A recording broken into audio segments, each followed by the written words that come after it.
Assalamualaikum warahmatullahi wabarakatuh.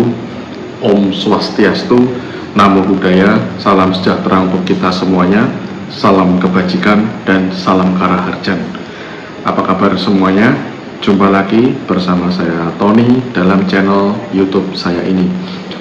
Pada kesempatan kali ini akan saya bahas tentang Raja Surakarta, yaitu Pakubuwono X. Sumber dari konten saya kali ini adalah buku ini ya, berjudul Raja, Priyayi, dan Kawulo. Buku ini adalah tulisan dari sejarawan UGM favorit saya, yaitu almarhum Bapak Kunto Wijoyo, yang mana buku ini diterbitkan pada tahun 2004 oleh penerbit Ombak. Yang buku ini saya beli tahun 2004 juga.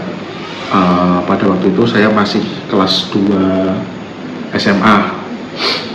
Kenapa saya tertarik untuk membaca dan membeli dan membaca buku ini ya? Karena saya tertarik pada tokoh sentral yang diangkat dalam buku ini, yaitu yang tertera di sampul buku ya. Beliau adalah Raja Surakarta Pakubuwono ke-10. Nah, Pakubuwono X ini adalah raja dari Keraton Surakarta Hadiningrat ya, yang memerintah pada tahun 1893 sampai tahun 1939. Pada masa pemerintahannya, Surakarta menjadi negara termakmur di Nusantara saat itu. Berkat bisnis-bisnis dari keraton yang sangat beragam ya, salah satunya beliau itu memiliki saham-saham di perusahaan-perusahaan Belanda yang saat itu sedang berada di puncak kejayaannya. Salah satunya adalah saham di bisnis kereta api.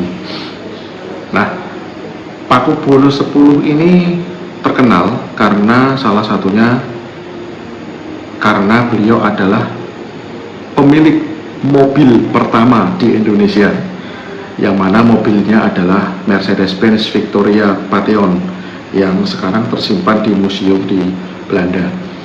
Pakubuwono X ini telah diangkat sebagai pahlawan nasional melalui surat keputusan Presiden Indonesia saat itu, Bapak Susilo Bambang Yudhoyono, berdasarkan SK Presiden nomor 113/TK/2011 tertanggal 7 November 2011, dan pemerintah Republik Indonesia telah menganugerahi beliau bintang Mahaputra Adi Pradana. Nah, kenapa saya tertarik pada sosok Pakubuwono ke-10 ini ya? Memang sosok beliau ini sangat menarik ya. Alasan pertama adalah jika kita sedang berada di kota Surakarta ya, kebetulan saya ini adalah asli dari Surakarta. Masa kecil saya sampai dengan masa SMA saya ada di kota Solo.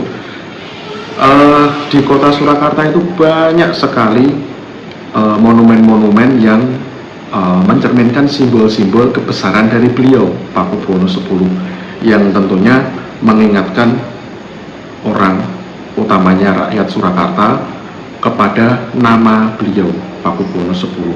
Misal kalau kita ke Solo itu contohnya ya, ada gapura di dekat Pasar Klewer itu ada gapura gerbang yang ada lambang keraton di atasnya. Lambang keraton itu di bawahnya ada inisial PPX. X itu 10, PB itu adalah inisial dari Pakubuwono, jadi Pakubuwono 10, seperti itu. Di Surakarta banyak sekali bangunan-bangunan atau monumen yang berinisial PPX ya. Alasan kedua, ketika kita berkunjung ke Keraton Surakarta, bisa dibilang sebagian besar atau 50% lah kisah yang diangkat oleh pemandu-pemandu wisata atau ya museum di keraton itulah, bisa dibilang 50% itu adalah kisah tentang Pakubuwono X. Jadi kisah tentang beliau itu diceritakan mendominasi di museum Keraton Surakarta itu ya, seperti itu. Nah, alasan ketiga adalah di foto beliau yang tadi kita tampilkan ya, beliau ini selalu memakai baju kebesaran yang memiliki tanda kebesaran yang sangat banyak. Itu bagi saya yang waktu itu masih awam tentang fungsi-fungsi tanda jasa ya, itu sangat menarik ya, karena tanda jasa yang beliau kenakan ini lebih banyak daripada tanda-tanda jasa yang dipakai oleh raja-raja Eropa sekalipun yang sejaman dengan beliau. Seperti itu. Jadi malah membuat saya tertarik, apa sih jasa beliau gitu sampai beliau memasang tanda-tanda kebesaran yang sangat banyak di situ. Nah, apa yang beliau lakukan sebagai raja waktu itu? Apa yang terjadi pada masa pemerintahan beliau sehingga raja ini begitu dikenang oleh masyarakat Surakarta? Dan kemudian pertanyaan penting lainnya adalah, jika beliau Pakubuwono X adalah raja yang membawa Surakarta menjadi keraton terkaya di Nusantara pada waktu itu, kenapa pasca kemerdekaan justru keraton Surakarta tidak menjadi daerah istimewa seperti Yogyakarta, di mana Yogyakarta sekarang menjadi daerah istimewa dan penguasa keratonnya menjadi gubernur dari daerah istimewa tersebut. Kenapa Surakarta yang sama-sama punya keraton, bahkan pada masanya adalah katanya lebih besar daripada keraton Yogyakarta, malah tidak bisa menjadi daerah istimewa? Dan seperti yang kita lihat di berita-berita yang beredar, bahwa sekarang ini Surakarta, keraton Surakarta didera konflik internal yang sampai saat ini belum selesai dan kondisinya sangat memprihatinkan. Nah, kembali ke buku ini ya. Dalam buku Raja Priyayi dan Kawula ini, Bapak Kuntowijoyo mencoba melakukan pendekatan penelitiannya dengan metode penelitian sejarah mentalitas. Ya, ini adalah cabang ilmu sejarah yang berusaha dikembangkan oleh Pak Kuntowijoyo di Indonesia pada saat penulisan buku ini, begitu ya. Karena memang sangat jarang sekali dipakai oleh penulisan sejarah di Indonesia, dan Pak Kuntowijoyo ini adalah seorang pionir dalam penulisan sejarah mentalitas. Mengingat masa pemerintahan dari Pakubuwono X ini tidak ada perang yang dimenangkan oleh beliau, tidak ada konflik politik yang diselesaikan oleh beliau pada waktu itu, dan beliau juga tidak menjalani masa dinas militer aktif, walaupun beliau sering memakai pakaian kebesaran sebagai tentara dengan segala tanda jasanya, tapi beliau tidak pernah menjalani masa dinas militer aktif ya. Tapi cuma kok bajunya itu penuh dengan tanda jasa. Nah, itu nanti akan dijelaskan dalam buku ini. Nah, Raja Pakubuwono X ini memang adalah seorang raja yang sangat kaya. Tetapi bukankah raja-raja lain yang sejaman dengan beliau juga adalah seorang raja yang kaya juga? Mungkin kita bisa melihat Sultan Delhi yang kaya karena perusahaan tembakau, kemudian Sultan Langkat di Sumatera Utara sana yang kaya karena bisnis minyak, lalu Sultan Haji Muhammad Sulaiman di mana? Kutai Kertanegara yang kaya karena tambang minyak. Tapi apa yang membedakan Pakubuwono X ini yang yang sama-sama kaya seperti raja lain, kenapa berbeda di mata rakyat Indonesia, khususnya Surakarta? Nah, ini nanti akan dijawab dalam buku ini. Sejarah mentalitas di sini yang dilakukan oleh Pak Kunto itu mencoba melakukan pendekatan sejarah dengan mengkaji bidang imajiner atau pencitraan bawah sadar masyarakat Jawa, khususnya Surakarta pada waktu itu. Ya, pencitraan yang dilakukan oleh raja kemudian mendapatkan reaksi dari masyarakat saat itu, dan pencitraan itu kemudian menjadi suatu perilaku kolektif yang akhirnya menjadi sebuah budaya. Jadi sejarah mentalitas itu sendiri berusaha menggabungkan ilmu psikologi, sosiologi, dan sejarah yang mencatat perilaku bawah sadar kolektif masyarakat pada kurun waktu tertentu. Nah, ini menurut saya brilian ya. Pak Kunto mencoba menggali sejarah Jawa khususnya dengan metode sejarah mentalitas, di mana masyarakat Jawa itu masyarakatnya masih lebih menghargai sesuatu yang bersifat prestise dibandingkan prestasi.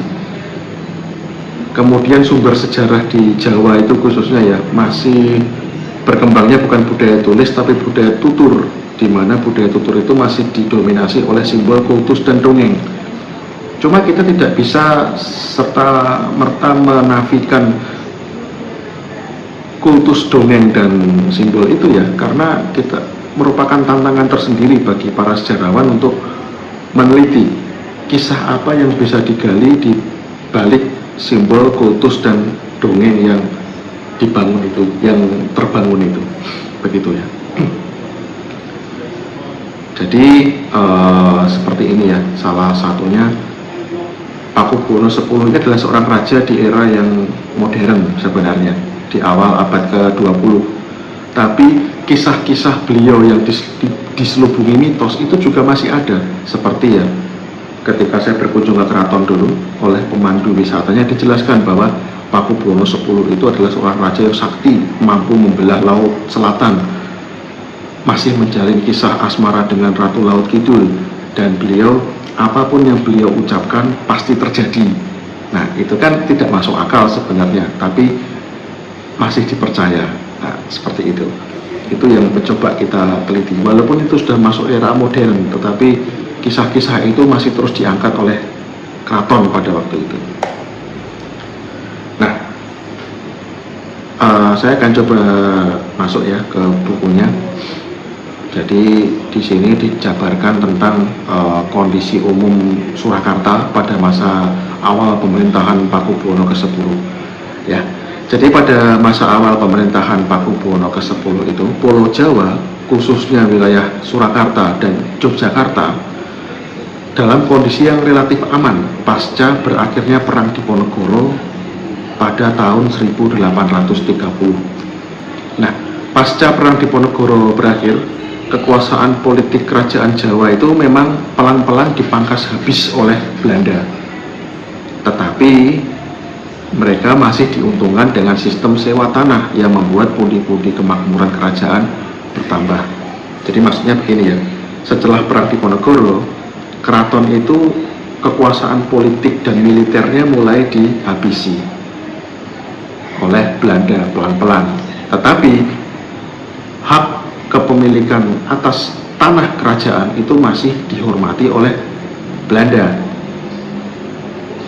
Nah, karena raja sudah tidak lagi punya akses ekonomi yang sebesar dulu, maka raja menyewakan tanah kerajaannya itu kepada pengusaha Belanda. Gampangannya seperti itu ya. Nah, dari sistem sewa tanah itulah kerajaan mendapatkan pundi-pundi kekayaannya. Seperti itu. Jadi kalau boleh saya simpulkan, pasca Perang Diponegoro, kekuasaan politik keraton-keraton Surakarta dan Yogyakarta itu berkurang drastis, tapi pundi-pundi kekayaannya bertambah berkat sistem sewa tanah, seperti itu. Nah, di kerajaan Surakarta sendiri, Keraton Surakarta, terdapat dua penguasa pribumi yang diakui eksistensinya oleh Belanda. Yang pertama adalah Kasunanan Surakarta Hadiningrat yang menguasai wilayah meliputi Kartosuro, Klaten, Boyolali, Ngampel, Sukoharjo, dan kota Surakarta itu sendiri. Tapi kota Surakartanya hanya meliputi 3 kecamatan, yaitu Pasar Kliwon, Pawean, dan Serangan. Secara militer, penguasa Keraton Surakarta diakui sebagai perwira tinggi Knil atau tentara kerajaan Hindia Belanda berpangkat Mayor Jenderal. Nah, penguasa pribumi yang kedua adalah Projo atau Kadipaten Mangkunegaran. Kadipaten Mangkunegaran ini statusnya adalah Pangeran Adipati, jadi masih di bawah Susuhunan Surakarta atau penguasa Keraton Kasunanan Surakarta. Tetapi penguasa Kadipaten Mangkunegaran berhak mengelola pemerintahannya sendiri yang menguasai kota Surakarta di 2 kecamatan sisanya. Jadi kota Surakarta tadi kan ada 5 kecamatan, 3 kecamatan dikuasai oleh Kasunanan Surakarta, 2 kecamatan dikuasai oleh Mangkunegaran, yaitu Kecamatan Jebres dan Kecamatan Banjarsari. Kemudian wilayahnya di luar kota meliputi 2 kabupaten, yaitu Kabupaten Wonogiri dan Kabupaten Karanganyar. Penguasa Mangkunegaran bergelar Kanjeng Gusti Pangeran Adipati Aryo Mangkunegoro, yang juga diakui Belanda sebagai perwira menengah militer Kerajaan Hindia Belanda atau KENIL, berpangkat kolonel dan memiliki pasukan yang punya struktur komando sendiri bernama Legiun Mangkunegaran.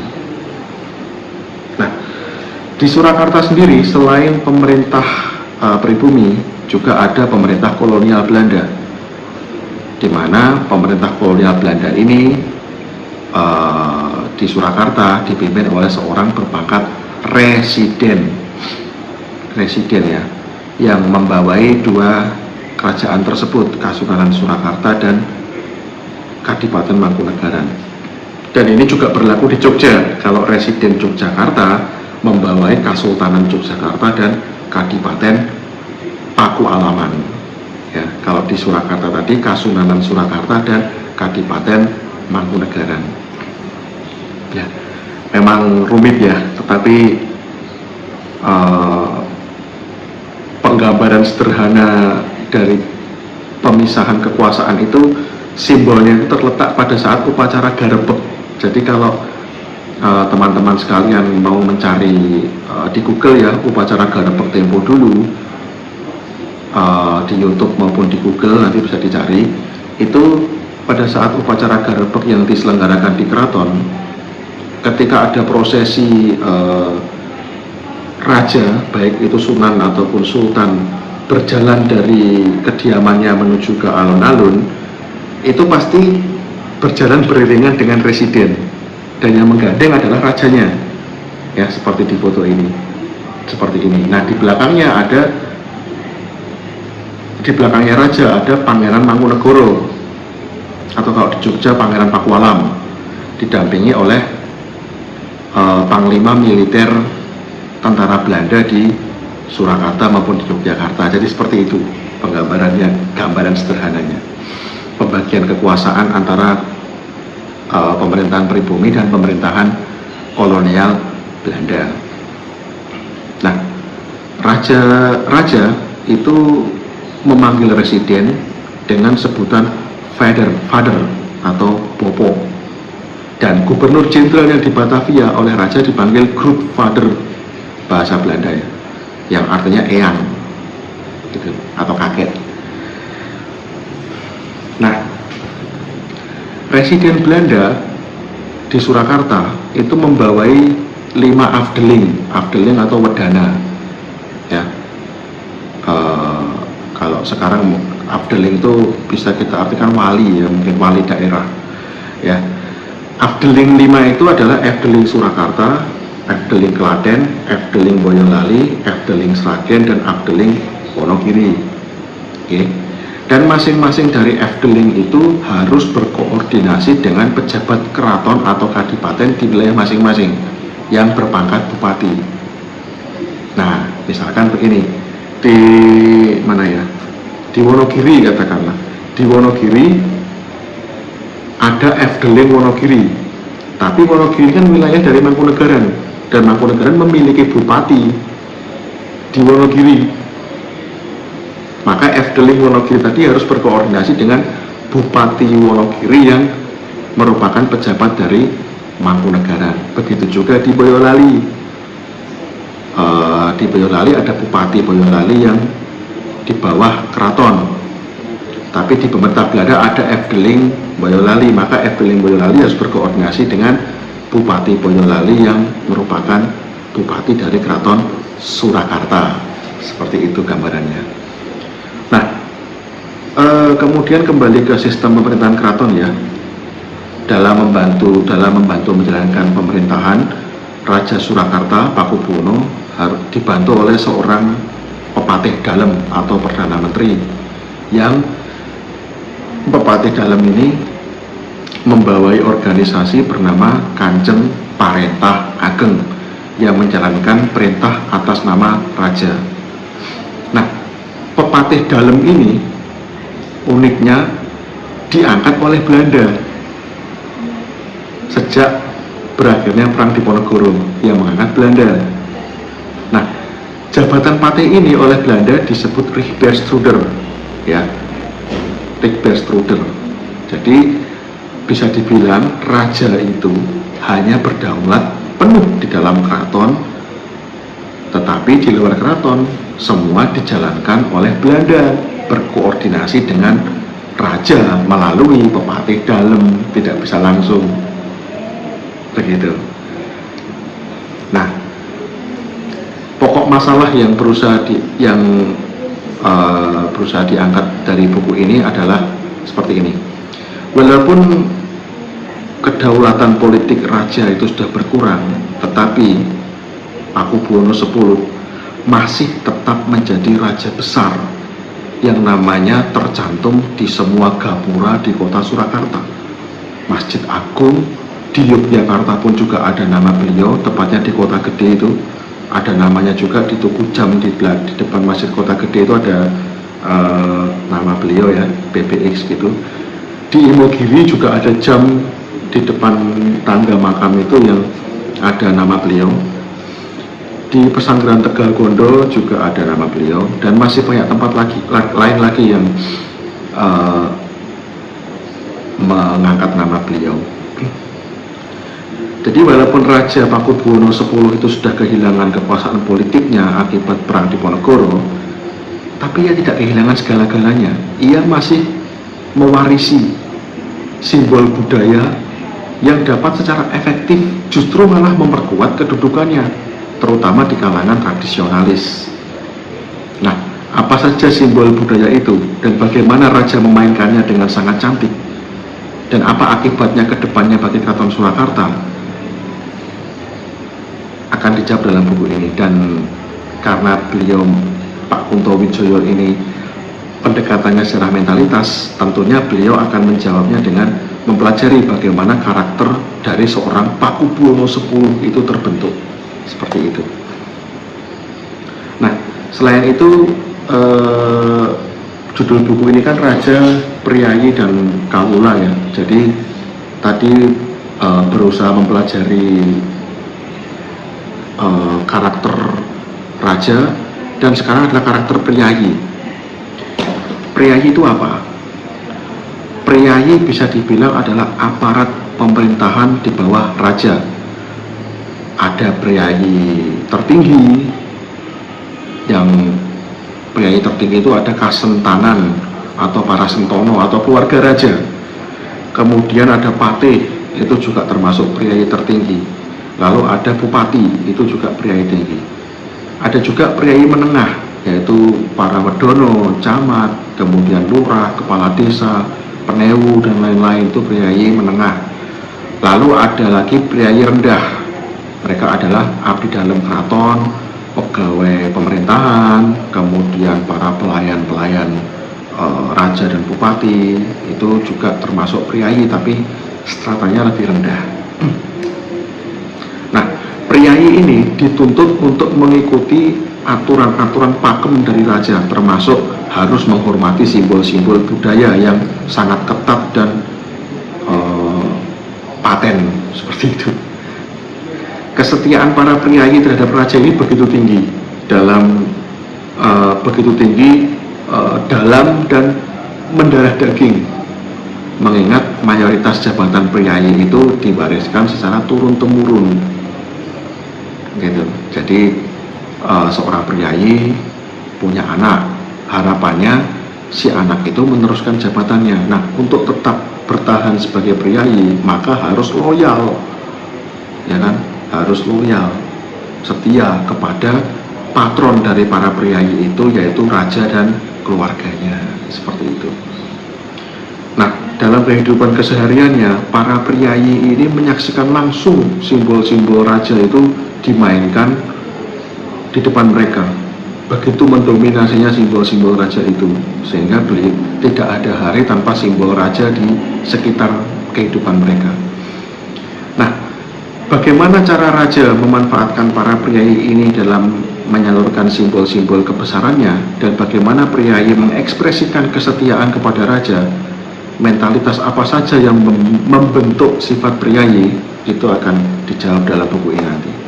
Nah, yang terakhir adalah setelah priayi ada kawula.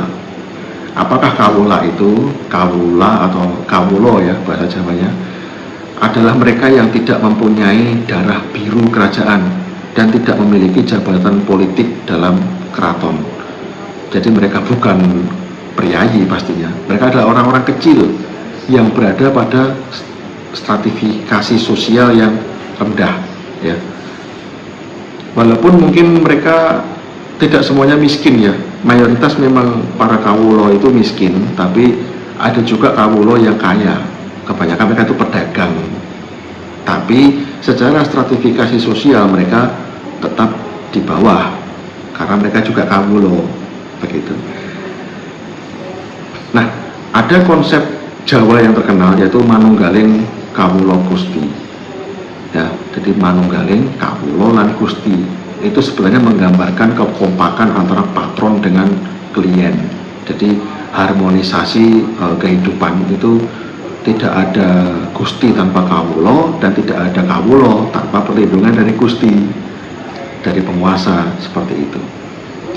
Ya, secara konsep harmonisasi ini sangat indah ya, tapi sebenarnya menyimpan suatu api kecemburuan yang sangat dalam, walaupun tidak diekspresikan secara langsung. Jadi dalam hatinya para kawulo ini, hati kecilnya itu tetap ada keinginan untuk menandingi simbol-simbol raja. Inilah yang menjadi dasar terbentuknya budaya kritis atau budaya tandingan. Kalau para priayi tadi adalah budaya afirmatif atau yes man, tapi kalau para kawulo ini berkembangnya adalah budaya tandingan atau budaya kritis, seperti itu. Nah, berbeda dengan para priayi, para kawulo hanya menyaksikan simbol-simbol raja pada saat upacara yang mereka saksikan ya hanya sambil lalu lah, seperti pemakaman raja, pemakaman keluarga raja, penobatan raja, kereta raja yang lewat terus ditonton sambil lalu seperti itu. Kemudian mereka hanya ikut berebut ketika kereta raja itu bagi-bagi uang koin. Lalu pernikahan kerajaan yang para kawulo itu tidak bisa melihat langsung para mempelai yang jauh itu, atau pada waktu garebek di mana para kawulo itu berebut berebut gunungan atau tumpeng yang besar itu yang merupakan sedekah raja untuk rakyatnya, sehingga simbol kekuasaan raja itu di mata para kawulo itu tidak terlalu terlihat dan dirasakan, sehingga inilah yang meninggikan hasrat mereka untuk melawan simbol tersebut. Simbol raja itu ada, tapi jauh dan tidak kena di depan kawulo, tapi mereka ingin menandingi itu, gitu, kurang lebih seperti itu. Nah, bagaimana para kawulo mengekspresikan budaya tandingan itu nanti akan dijawab dalam bukunya Pak Kunto ini. Baik, sekarang masuk ke gambaran umum tentang Keraton Surakarta ya. Jadi Keraton Surakarta pada masa Pakubuwono X itu adalah sebuah istana atau palace yang terletak di pusat kota Surakarta.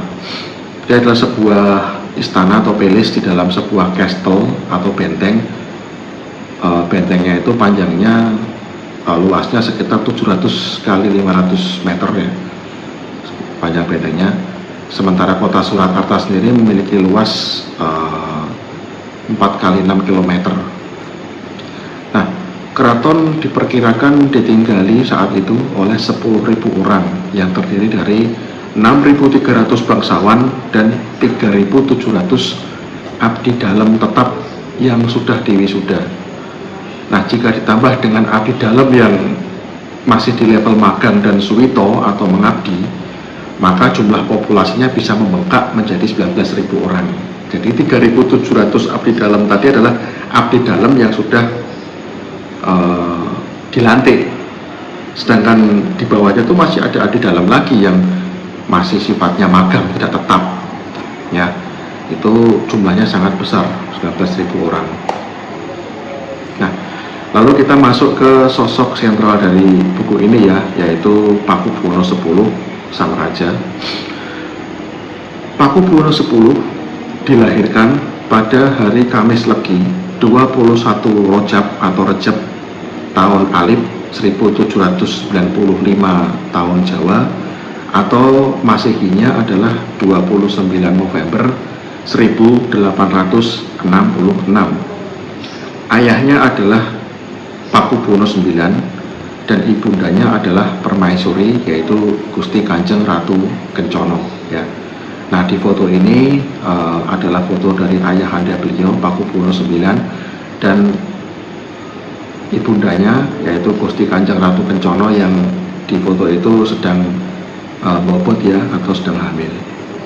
Nah, kelahiran dari Pakubuwono X itu sudah ditunggu-tunggu oleh ayahandanya Pakubuwono IX, sangat diharapkan, sehingga kemudian ketika lahir ya diberi nama Raden Mas Gusti Sayyidin Malikul Kusno.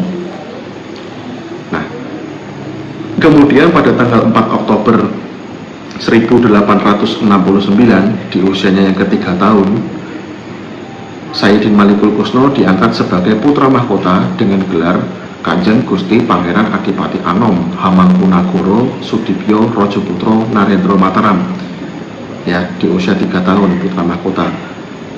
Berikut hak dan gaji dari pemerintah Belanda sebesar berapa ribu gulden gitu gajinya. Jadi 3 tahun sudah digaji sebagai putra mahkota. Dengan kedudukannya tersebut, sang pangeran kecil ini sudah diperbolehkan untuk duduk setara dengan Patih Dalem dan Mangkunegoro ke-6 saat itu. Kelima maksud saya. Dan diperbolehkan berjalan beriringan dengan residen Belanda. Nah, sejak kecil beliau ini sudah diperlakukan dengan sangat istimewa dan tumbuh dengan kesadaran bahwa dirinya adalah salah satu sosok sentral di dalam keraton, penting dan kelak menjadi raja. Jadi sejak usia 3 tahun beliau sudah merasa dirinya, saya ini penting loh, dan saya kelak menjadi pengganti ayah saya, dan ini semuanya akan menjadi milik saya, keraton ini. Berikut wilayah Surakarta. Nah, pendidikan yang diterima oleh Pakubuwono X muda adalah pendidikan persiapan untuk menjadi seorang raja, terutama untuk meningkatkan kematangan pribadi, dan tidak ada pendidikan untuk pengembangan kecerdasan otak ya. Kalau dalam bukunya Darseti Suratman itu, Kehidupan Dunia di Keraton Surakarta ya, salah satu buku favorit saya itu, pengetahuan yang diberikan kepada Pakubuwono X muda ini meliputi pengetahuan tentang sastra, agama, cara mengendarai kuda, kemudian kesenian, salah satunya adalah seni tari, lalu keterampilan tentang tosan aji atau persenjataan, kemudian pengetahuan tentang senjata ala barat, yaitu bedil-bedil itu ya, atau pistol, lalu olahraga berenang dan berkuda tadi ya, lalu pendidikan dari buku-buku lama, ajaran dari Jawa kuno, dan pengetahuan seputar kejiwaan, seperti itu. Nah, tidak banyak yang diketahui ya tentang masa-masa muda dari seorang Pakubuwono X itu semasa ia menjadi putra mahkota, kecuali dalam hal pendidikannya tadi ya. Sampai akhirnya pada hari Kamis Wage tanggal 12 Ramadan ya, saat puasa Ramadan ini, atau bertepatan dengan 30 Maret tahun 1893, sang putra mahkota dinobatkan menjadi Raja Surakarta pasca meninggalnya ayahandanya dengan gelar Sampeyan Dalem ingkang sinuwun Kanjeng Sri Susuhunan Pakubuwono Senopati ing Aloko Abdurrahman Sayyidin Panatagomo ingkang kaping 11 ya, jadi Pakubuwono X singkatnya. Dan beliau dinobatkan pada saat itu beliau sudah berusia 27 tahun ya. 27 tahun ya, usia yang sangat matang tentunya secara kejiwaan. Jadi bisa dilihat ya pada potret dirinya ini sewaktu dinobatkan, digambarkan beliau itu mempunyai kumis yang sangat bagus, mulut yang kecil dan bibir yang sangat menawan seperti dalam foto. Pangeran Arya Sosroningrat dalam serat Bedomoyo melukiskan Pakubuwono X ini adalah seorang yang seperti Krishna, titisan Dewa Wisnu ya. Itu wujud dari kultus ya. Tapi para pejabat Belanda di Surakarta, orang-orang Belanda itu mempunyai kesan yang lain pada sang raja. Dalam catatan residen Surakarta saat itu, Residen Van Wyk ya, dia mengatakan bahwa Pakubuwono X ini seorang yang berkarakter lemah ya, seorang anak manja karena pola pendidikan yang keliru. Sejak usia 3 tahun sudah jadi putra mahkota, apa-apa yang dia inginkan harus dipenuhi, jadi menjadikan beliau itu sebagai seorang yang manja. Itu menurut Van Wyk. Kemudian masih Van Wyk ya, dilukiskan raja sangat gemar pada pakaian kebesaran yang bagus dan mencolok, suka pada bintang penghargaan yang bagus-bagus, suka pada perempuan, gemar makan enak sampai badannya membesar sampai gemuk, kemudian suka merokok, suka meminum alkohol. Kemudian pada waktu usia tua raja baru berhenti merokok ya, tetapi mengkonsumsi air Belanda atau soda dan meminum air Jurahap yang untuk awet muda. Nah, Raja Pakubuwono X itu dilaporkan hanya menguasai bahasa Jawa dan sedikit bahasa Melayu. Pernah belajar bahasa Belanda tapi tidak berhasil, dan beliau dilukiskan tidak bisa menghitung dengan baik ya. Jadi kalau membaca data-data gitu beliau tidak bisa, kurang mahir. Dilukiskan dalam laporan Belanda juga bahwa raja ini sangat gemar bepergian dengan membawa 200 pengikut atau penderek yang membuat kerepotan pemerintah Belanda ya. Jadi waktu itu kunjungan Raja Nusantara ke daerah-daerah Belanda itu kan ya harus ada sambutan-sambutan yang mewah lah ya. Itu sekali beliau Pakubuwono X ini melakukan kunjungan, beliau membawa 200 orang, dan itu tentunya merepotkan pemerintah Belanda. Sehingga pada tahun 1910 sampai keluar aturan bahwa pengikut yang boleh mendampingi raja hanya boleh 36 orang saja, dikurangi. Kemudian residen berikutnya F. Solowin Gap ya, residen Surakarta, pada tahun 1916 mengurangi lagi pengikut yang boleh ikut kunjungan itu menjadi 18 orang saja. Seperti itu. Nah, dilaporkan juga bahwa Pakubuwono X itu adalah seorang yang bersimpati pada Jerman saat Perang Dunia ke-1. Dan Residen Solowin tadi ya, itu menuduh Pakubuwono X itu seorang yang berambisi untuk menjadi seorang kaisar Jawa. Nah, tapi tuduhan Solowin ini menurut saya adalah masuk akal ya, kalau dikaitkan dengan apa yang terjadi pada saat itu, yaitu tentang Janji November. Janji November adalah pidato dari Gubernur Jenderal saat itu, yaitu Johan Paul Graaf van Limburg-Stirum pada tanggal 18 November 1918. Dalam pidato tersebut, van Limburg-Stirum menjanjikan pembaharuan pemerintahan kolonial Belanda, salah satunya dengan mengubah status pemerintahan daerah jajahan.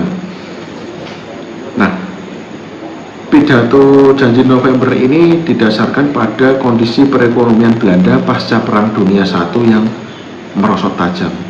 Ya, jadi motivasinya sebenarnya adalah meredam gejolak masyarakat, ya, supaya tidak ada gejolak politik di daerah jajahan Belanda saat itu, Indonesia.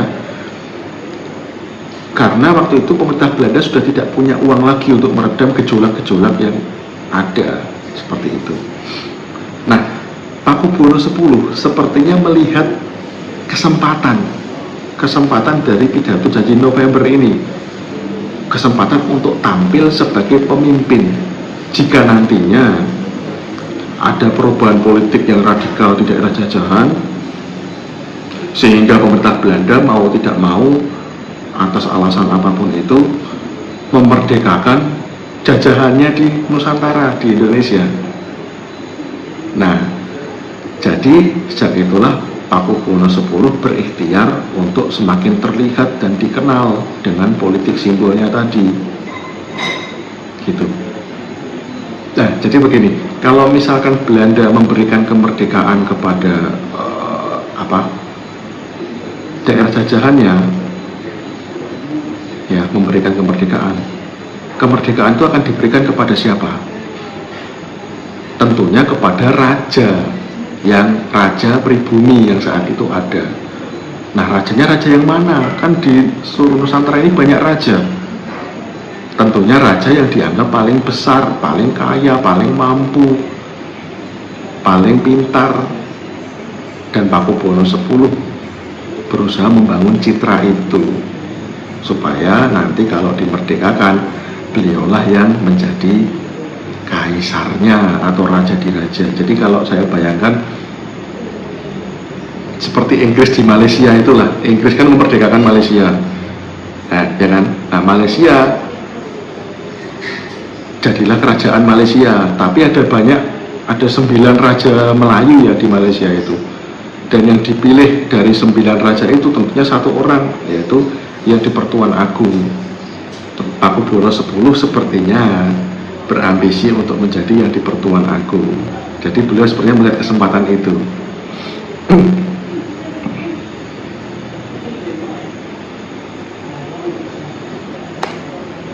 Nah, kemudian mengapa Pakubuwono X itu sangat mementingkan simbol-simbol kekuasaan dan budaya yang dia miliki? Ya, itu pilihan satu-satunya pilihan logis ya, karena memang beliau itu tidak ada pilihan lain lagi. Jika Pakubuwono X bersungguh-sungguh menjadi raja yang berdaulat seperti seharusnya, ia pasti akan menghadapi 2 tuduhan berat, yaitu berusaha menjadi kaisar Jawa atau terpengaruh cita-cita pan-Islamisme yang saat itu sedang berusaha dilawan oleh Belanda ya. Dan Pakubuwono X itu tidak ingin mengulangi apa yang dialami oleh kakeknya, yaitu Pakubuwono ke-6. Nah, perlu diketahui ya, kakek dari Pakubuwono X atau Pakubuwono VI ini itu dicopot dari tahtanya di tahun 1830 oleh Belanda. Karena apa? Karena dituduh mendukung Pangeran Diponegoro. Pakubuwono VI diasingkan ke Ambon sampai wafat di tahun 1848. Saat beliau dicopot dan diasingkan, permaisurinya sedang hamil tua dan baru melahirkan anaknya pada bulan Desember 1830. Anaknya inilah Gusti Raden Mas Duksino yang kelak menjadi Pakubuwono IX, ayahanda dari Pakubuwono X. Pakubuwono VI kemudian digantikan oleh pamannya, yaitu Pangeran Purboyo atau Raden Mas Malikil Salikin sebagai Pakubuwono ke-7 yang memerintah sampai tahun 1858 dan tidak memiliki penerus. Akhirnya ketika beliau meninggal, jabatan raja dilanjutkan oleh kakaknya, yaitu Raden Mas Husein atau Pangeran Hangabei. Diangkat dengan gelar Pakubuwono VIII karena beliau sudah tua, hanya menjabat sebagai raja selama 3 tahun sampai tahun 1861. Nah, karena Pakubuwono VIII ini tidak memiliki anak laki-laki, maka terjadilah krisis suksesi di Kasunanan Surakarta yang memaksa Belanda harus menerima kenyataan bahwa Gusti Raden Mas Duksinolah satu-satunya penerus tahta yang paling mungkin untuk diangkat sebagai raja yang baru. Akhirnya pada tahun 1861 Pakubuwono IX diangkat sebagai Raja Kasunanan Surakarta dengan berbagai macam konsekuensi yang memberatkan Surakarta. Jadi akhirnya beliau direstui sebagai raja, tapi dengan berbagai konsekuensi yang memberatkan. Nah, kisah tersebutlah yang benar-benar membayangi Sang Pakubuwono X untuk sebisa mungkin tidak terlalu menampakkan perlawanannya pada Belanda. Seperti itu. Perlawanan yang dilakukan oleh beliau dalam hal ini pun hanya terbatas perlawanan simbolis. Contohnya ya, pada tahun 1907 dan 1915 Pakubuwono X memerintahkan Keraton Surakarta untuk menziarahi makam Pakubuwono VI di Ambon. Untuk pertama kalinya Keraton Surakarta berani menziarahi makam Pakubuwono VI. Sebelumnya Keraton tidak berani melakukan adat ziarah ini. Tetapi perlawanan simbolis ini juga tidak bisa dicegah oleh Belanda karena karena ini adalah budaya penghormatan pada leluhur ya. Belanda tidak berani masuk ke situ. Kalau misalkan Belanda melarang Pakubuwono X mengirim utusan untuk menziarahi makam kakeknya, itu kok sepertinya akibatnya akan berbalik pada Belanda sendiri ya. Masa cuma menziarahi makam kakeknya dilarang, seperti itu. Nah, dan tentu bagi Belanda ini masalah sepele saja. Akan tetapi masyarakat Jawa, khususnya Surakarta, terutama kalangan priayi ya, menganggap tindakan dari sang raja ini sebagai bentuk keberanian yang bahkan tidak berani dilakukan oleh ayahnya sendiri, yang notabene adalah anak dari Pakubuwono ke-6 gitu.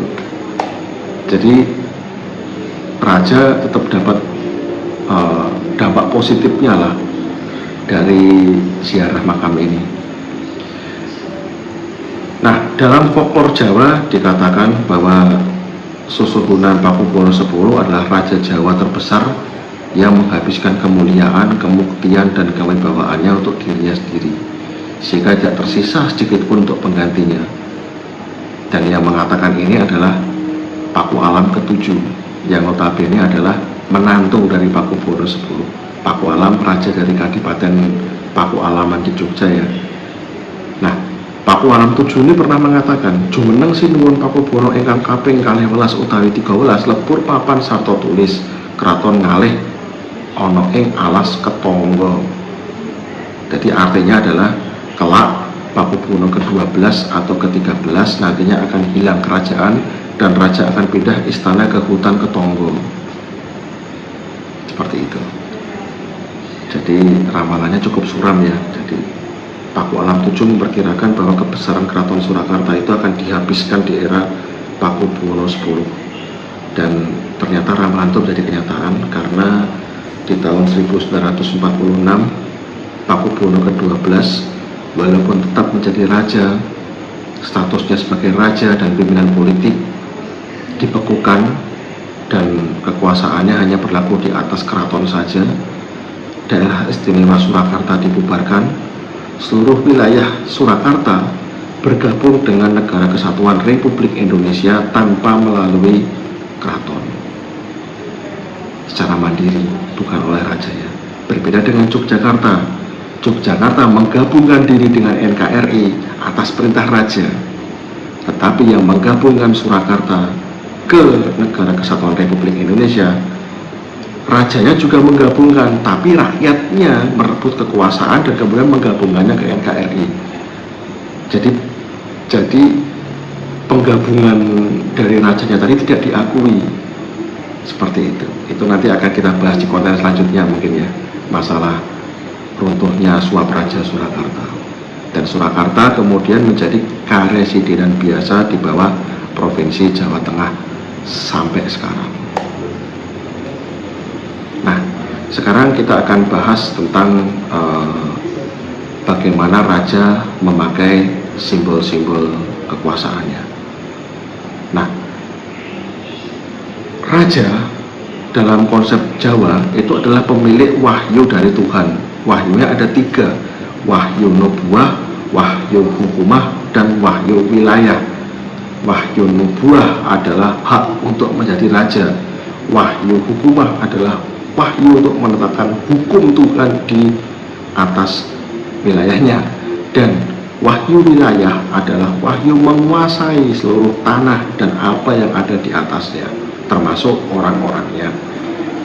Ketika wahyu di atas, ketika wahyu ini itu sudah berkurang pada masa Pakubuwono X, karena raja hanya berfungsi sebagai pemilik tanah saja, dianggap seperti itu oleh Belanda. Nah, tapi sang raja ini masih tetap berusaha untuk eksistensi. Nah, ini terlihat pada tahun 1915 ya. Pakubuwono X bersurat kepada Gubernur Jenderal Hindia Belanda waktu itu, yang disebut dengan sebutan Eyang atau Grootvader ya. Dan sang raja menuliskan titelnya secara lengkap, mengacu pada bintang-bintang penghargaan yang ia terima.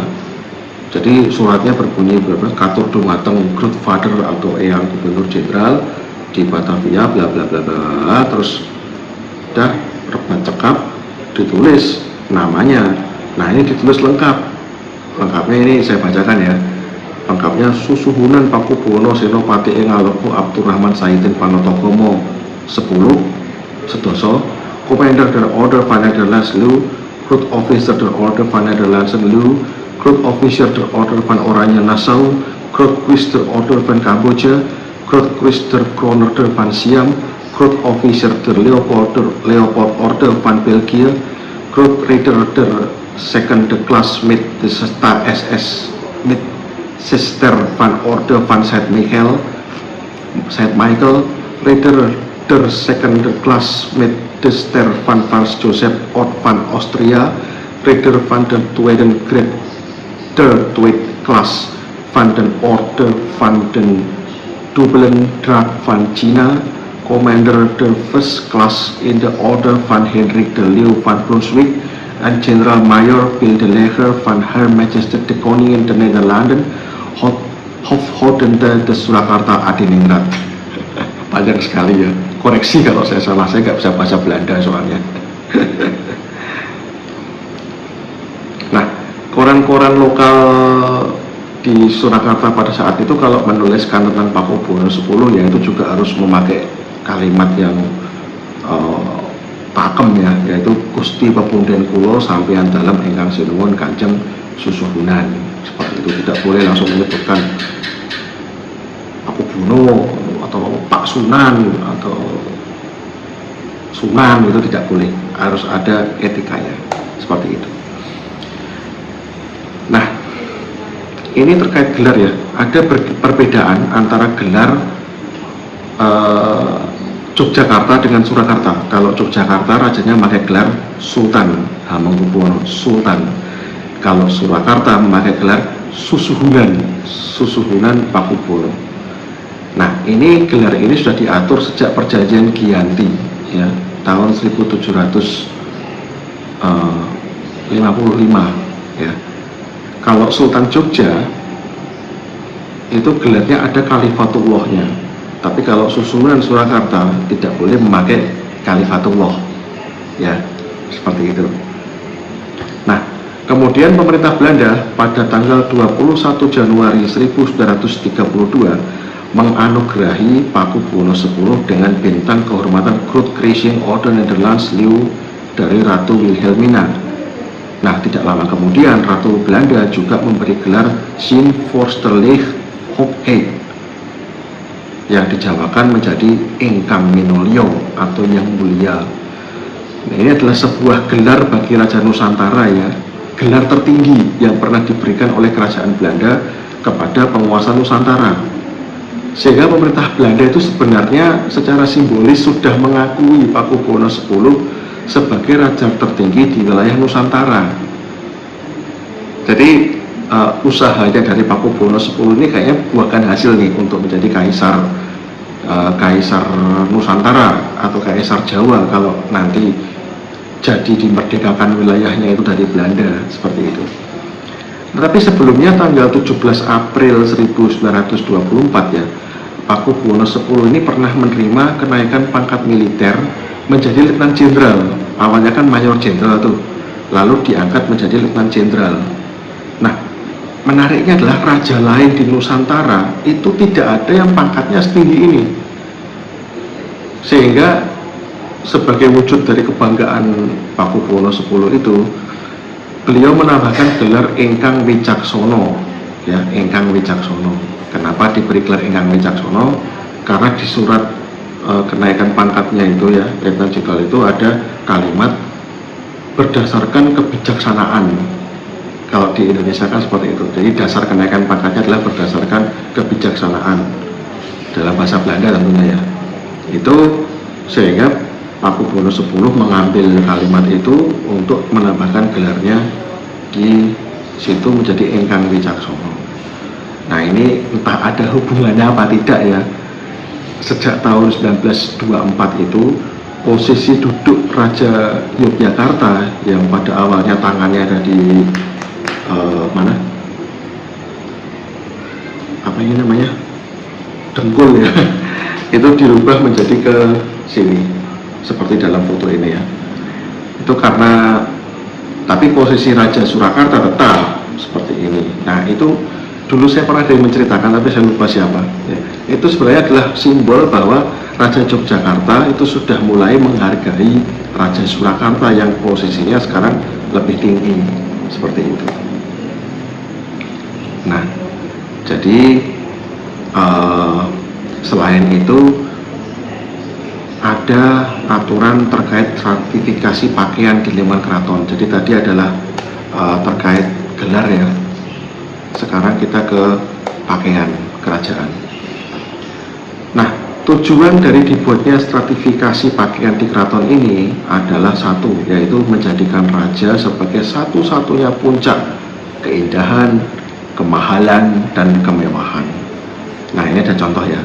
Dalam pemberitaannya pada tanggal 29 Maret tahun 1906, koran lokal Surakarta yaitu Dharma Kondo memberitakan apa yang dikenakan oleh sang raja Pakubuwono X pada saat berada di atas tahtanya di Bangsal Pangrawit sebelah selatan alun-alun utara Keraton Surakarta di bawah Siti Hingkil dalam upacara penganugerahan hadiah penghargaan kepada priyayi keraton berupa payung kebesaran, kuluk kanigoro atau ini kuluk itu ya, kuluk priyayi itu, sampai pemberian sandal dan sepatu bludru kepada masing-masing penerima penghargaan, yang masing-masing sepatu itu sama kuluknya itu diberikan intan, dihiasi intan di atasnya. Kemudian koran tanggal 20 Juni tahun 1907 juga pernah memuat peraturan Pakubuwono X ya tentang kewajiban untuk memakai topi pacul gowong yang belakangnya tetap memperlihatkan gelung dari pemakainya. Kemudian juga memuat tata pakaian saat abdi dalam menghadap para raja pada hari Kamis, hari kelahiran dan penobatan raja, baik mereka priyayi sipil maupun militer. Peraturan-peraturan ini sengaja dibuat untuk memuliakan Pakubuwono X. Jadi orang biasa yang masuk keraton harus bertelanjang dada atau memakai kemben bagi perempuan, dan barang apapun di atas kepala harus diturunkan, serta hanya Pakubuwono X yang boleh berpayung di area keraton, meskipun itu di alun-alun, kecuali sedang hujan. Kalau hujan semua orang boleh pakai payung. Nah, itu bisa dibayangkan ya, begitu ketatnya aturan tentang pakaian kerajaan demi untuk memuliakan sang raja. Nah, kemudian Dharma Kondo pada tanggal 19 Oktober 1912 juga memberitakan tentang mulai mengendurnya aturan berpakaian di keraton. Jadi kalau boleh saya sampaikan ya, 1912 itu aturan berpakaian di keraton itu mulai kendor. Contohnya adalah mengenai gelung ya. Sampai tahun 1912 itu para priyayi itu diwajibkan memanjangkan rambut dan digelung seperti wayang itu loh, seperti ini. Tapi kemudian aturan itu dihilangkan, jadi sudah boleh memotong pendek rambutnya seperti itu. Nah, kemudian dalam pola komunikasi juga ada aturan-aturan yang tujuannya untuk memuliakan raja. Contohnya adalah masalah bahasa, ya, bahasa dan sembah ini. Dalam bahasa Jawa, terutama di keraton, bahasa itu juga ada hierarkinya. Paling tinggi itu disebut bahasa kromo kraton. Kemudian di bawahnya kromo kraton ada kromo inggil. Di bawahnya kromo inggil ada kromo madya.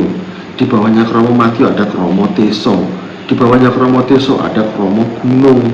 Dan di bawahnya kromo gunung, bahasa yang paling kasar itu namanya ngoko.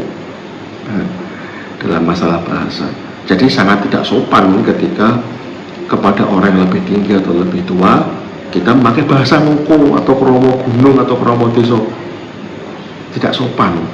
Apalagi kepada raja pakai bahasa ngoko, wah pasti langsung dihukum. Seperti itu. Karena bahasa dipandang sangat penting, sehingga keraton bahkan mendirikan organisasi khusus di Surakarta yang bergerak dalam bidang bahasa yang disebut dengan Marti Boso, atau Indonesianya adalah pemelihara bahasa, yang dipimpin oleh penulis terkenal dari keraton bernama Ki Padmo Susastro. Nah, dalam surat menyurat juga diatur bahasa dan cara penghormatan yang harus tersurat. Ya. Kalau kita berbicara di Jawa ya, kalau kita berbicara kepada orang yang lebih tinggi, itu tentu harus berbahasa halus diiringi dengan sembah. Tapi kalau dalam tata penulisan kita menulis kepada orang yang lebih tinggi, tentunya kita tidak bisa sambil nyembah dong. Jadi ada tata keramanya ternyata. Jadi saya contohkan ya, ini yang berlaku di kepatihan. Misalnya ya, seorang patih yang bersurat kepada seorang pangeran, dan pangeran ini adalah putra dari raja yang masih berkuasa atau putra susuhunan, maka wajib menulis katur panjenenganipun putra kula Kanjeng Pangeran, seperti itu. Kemudian seorang patih yang bersurat kepada pangeran yang bukan putra susuhunan atau Pangeran Sentono yang sudah senior, minimal bergelar Kanjeng Gusti Pangeran Haryo, maka patih menulis serat katur dumateng, serat terhatur untuk gitu. Nah, kemudian patih ketika bersurat kepada pangeran yang bukan putra susuhunan tapi dia masih junior, bergelar Gusti Pangeran Haryo atau Gusti Pangeran atau Kanjeng Pangeran, maka wajib menulis serat dumateng pangeran. Lalu seorang patih yang bersurat kepada bupati bawahannya, ya, itu tulisannya amu sahenggo dadawuh. Nah, ini tadi kan kepada atasan ya, sekarang kepada bawahan, yaitu para bupati, itu amu sahenggo dadawuh. Nah, sebaliknya bupati jika bersurat kepada patih wajib menulis katur panjenenganipun Kiai Lurah, seperti itu. Nah, aparat pemerintahan jika memanggil atau menyapa patih di depan raja, maka wajib menyebut patih dengan sebutan Kiai Lurah. Sedangkan jika tidak ada raja, jadi kalau bawahan itu menyapa patih tapi tidak ada raja di situ, maka sebutannya berubah menjadi Bendoro Ageng atau Tuan Besar kalau dalam bahasa Indonesia. Nah, bahkan dalam makam pun ada stratifikasinya ya. Jadi yang paling tinggi itu namanya Astono, itu untuk makam raja-raja. Kemudian di bawahnya Astono ada Pasarean, itu untuk priayi-priayi. Lalu ada Makaman, itu untuk orang biasa. Lalu ada Jaratan, ada Keramatan, ada Kuburan. Yang paling rendah itu namanya kuburan. Nah, kemudian rakyat biasa jika melihat bangsawan yang mengenakan payung, menggunakan payung itu harus menyembah 5 kali. 5 kali. Tapi kalau menjumpai bangsawan yang belum berpayung, hanya disembah 3 kali saja. Itu aturannya seperti itu ya. Kemudian raja juga berhak atas penganugerahan tanda kebesaran. Nah, Raja Surakarta Pakubuwono X ini sangat suka memberi hadiah berupa payung dan bintang kehormatan yang disebut Sri Nugroho. Penghargaan itu biasanya diberikan oleh patih atau bupati atas nama susuhunan. Penghargaan ini diberikan kepada abdi dalam atau pegawai Parentah Ageng. Jadi Sri Nugroho ini adalah semacam Satya Lencana Karya Satya ya untuk ASN. kalau seperti sekarang ini. Nah, Sri Nugroho ini yang diberikan oleh raja ini juga memiliki level-level. Nah, level 1 itu berupa bintang emas dan payung kebesaran. Emasnya emas asli, payung kebesarannya bertatakan intan berlian. Jadi sangat mahal sekali itu. Kemudian Sri Nugroho level 2 itu berupa bintang perak dan payung kebesaran. Level 3 berupa bintang perunggu dan payung kebesaran. Level 4 itu hanya berupa bintang perunggu saja tanpa payung. Lalu level 5 itu hanya bintang saja yang terbuat dari tembaga. Seperti itu. Nah, dalam pemberian Sri Nugroho ini pernah ada konflik ya dengan pemerintah Belanda. Jadi pernah menjadi persoalan ketika Sri Nugroho ini diberikan kepada seorang Belanda. Jadi pernah ya. Jadi pemerintah Hindia Belanda waktu itu merasa tersinggung, terhina karena warga negaranya yang secara kelas lebih tinggi daripada pribumi Jawa menerima penghargaan dari seorang penguasa pribumi Jawa, dalam hal ini Pakubuwono X. Jadi ceritanya gini, dalam keputusannya tertanggal 3 Februari 1903 nomor 183, Susuhunan Surakarta Pakubuwono X memberikan anugerah Sri Nugroho level 3 kepada seorang Belanda bernama F.W. Wuslih. F.W. Wuslih ini adalah seorang Belanda yang bekerja di keraton dan berpangkat penewu. Tugasnya adalah memelihara kuda kerajaan. Jadi waktu itu keraton itu punya seorang abdi dalam yang dianggap sangat mahir dalam kusir, memelihara kuda, sehingga beliau dipekerjakan di keraton. Orang Belanda bernama F.W. Wuslih karena setia diberikan Sri Nugroho. Dan juga seorang Belanda bernama A.W. Portier, seorang abdi dalam berpangkat mantri. Nah, pemberian anugerah kepada dua orang ini tidak memberitahukan residen Surakarta terlebih dahulu. Tiba-tiba saja patih sudah memberikan anugerah itu dan diberitakan di koran. Nah, proteslah residen kepada keraton. Tapi Susuhunan Pakubuwono X sendiri tetap pada pendiriannya bahwa pemberian anugerah itu adalah hak dari seorang raja. Karena memang faktanya kedua orang itu adalah pegawai keraton dan pemerintah Hindia Belanda juga sudah diberitahu, walaupun diberitahunya di akhir. Nah, akhirnya sebagai jalan tengah pada 16 September 1904, jadi kasus ini cukup lama ya, hampir setahun, Pakubuwono X akhirnya menerbitkan aturan terkait revisi pemberian anugerah, di mana pemberian payung bisa diganti dengan pemberian insignia yang ditempel di dada kiri ya gitu. Jadi bagi Belanda ya, pemberian payung itu semacam penghinaan karena itu terlihat sangat Jawa banget kalau diberikan payung itu ya. Jadi akhirnya tetap diperbolehkan diberikan penghargaan, tapi untuk payung diganti dengan insignia di sini di dada kiri seperti itu. Itu sebagai jalan tengah.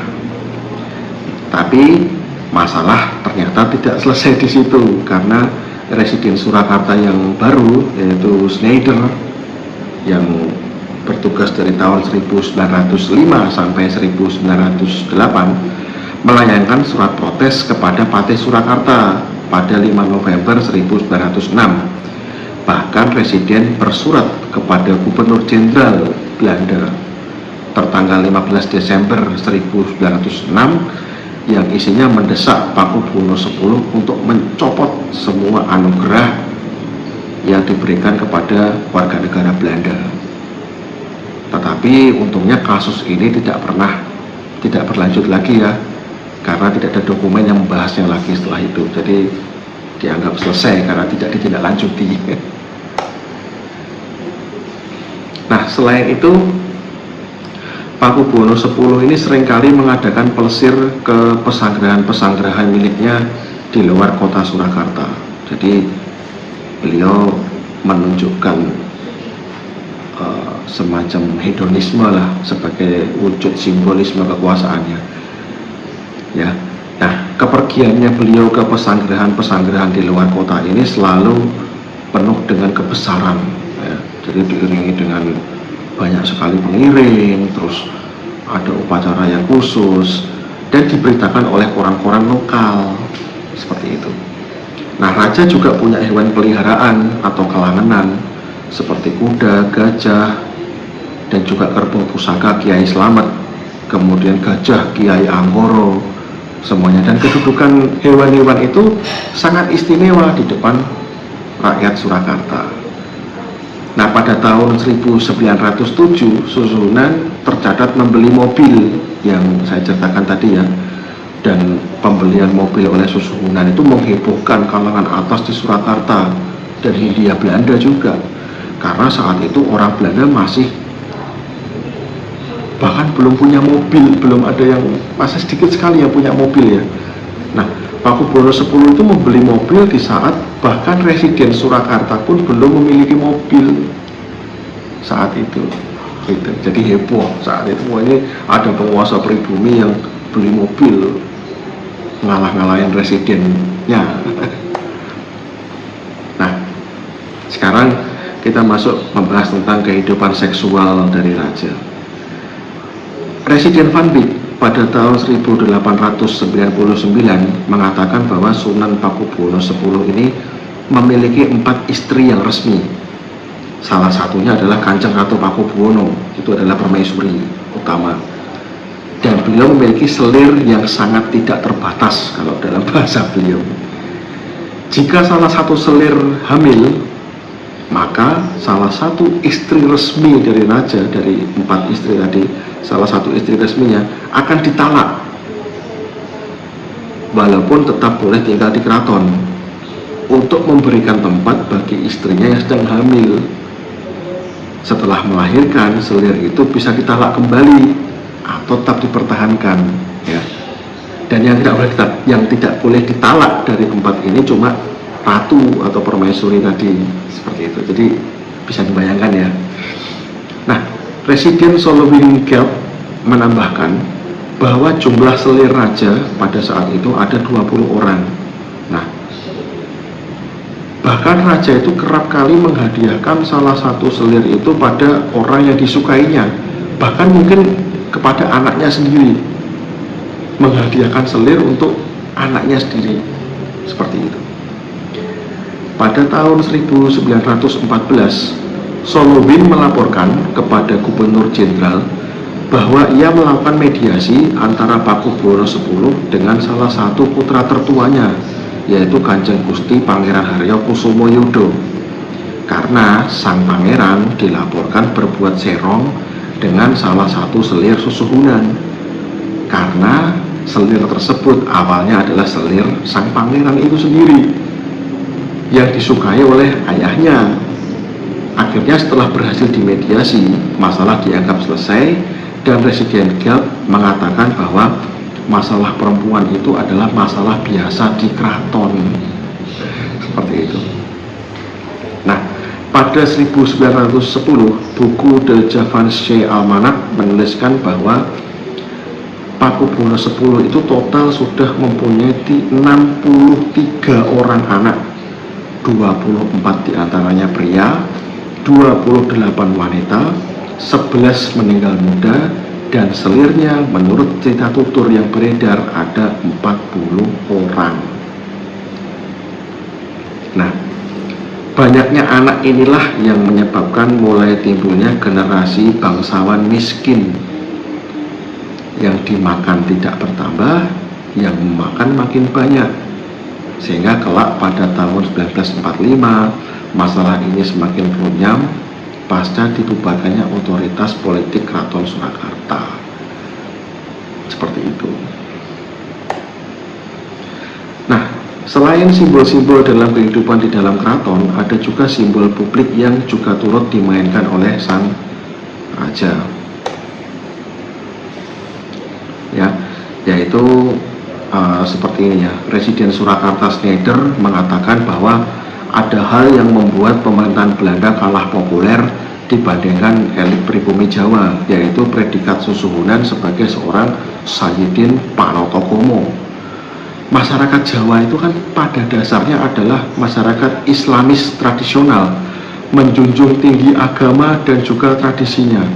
Dan suka tidak suka, Susuhunan adalah pemilik sekaligus pemegang atas simbol dan tradisi itu sebagai seorang Panotokomo atau penata agama, sehingga Susuhunan berpeluang membangkitkan semangat nasionalistik, mistik, dan religius, dan mengawinkannya dengan kepentingan pan-islamisme yang ditakuti oleh Barat pada saat itu. Apalagi Susuhunan Pakubuwono X ini terkenal sangat lihai dalam mengawinkan simbol-simbol yang ia miliki, dan semuanya berhasil memukau orang banyak.